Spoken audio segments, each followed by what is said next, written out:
Prince Brat dodged out of his grasp and a sour smile crossed his face. I'll tear up your vile message the moment I'm gone and keep the crown for myself. Hold Your Nose Billy caught Cutwater's upraised arm. Hold off. There's something in what he says. You think he's angling for a share of the reward, Billy? Likely is. The greedy little snipe, Cutwater bleated. How much do you reckon we can spare?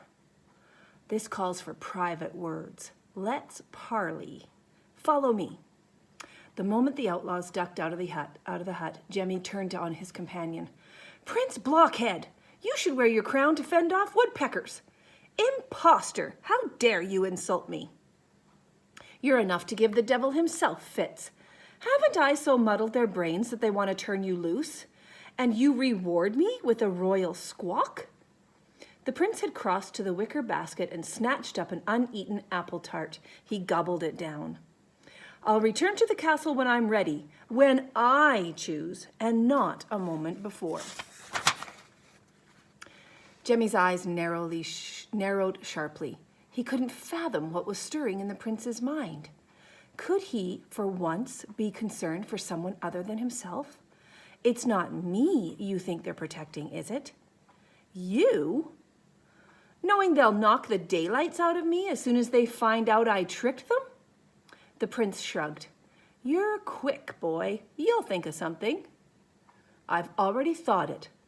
Once you're up and gone, I'll slip away. Out in the forest. I'll be harder to catch than a flea. But I'm not leaving, said the prince firmly. Gah, but why? Is it your paw you're afraid of? Is that why you won't go back?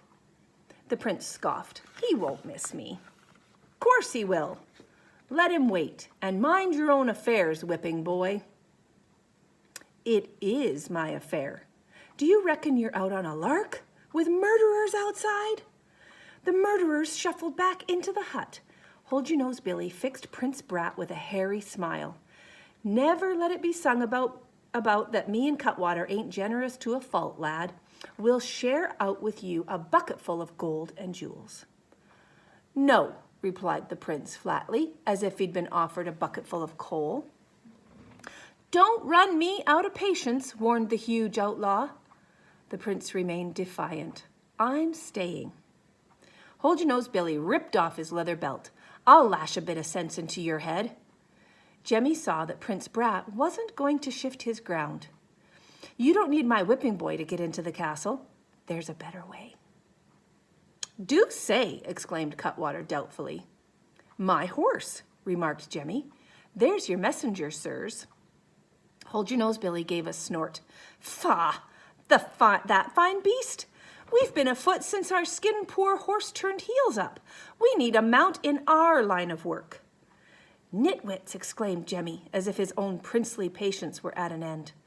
With rings on your fingers and gold in your pockets, you can take to the roads like gentlemen. You'll be traveling about in fine coaches. But first, you've got to lay hands on the treasure. Cutwater made a sound through his nose like a pitch pipe. With that horse outside? One of the king's own. A horse can always find his way home, can't it? That fine beast will make for the castle stables, note and crown. No questions asked.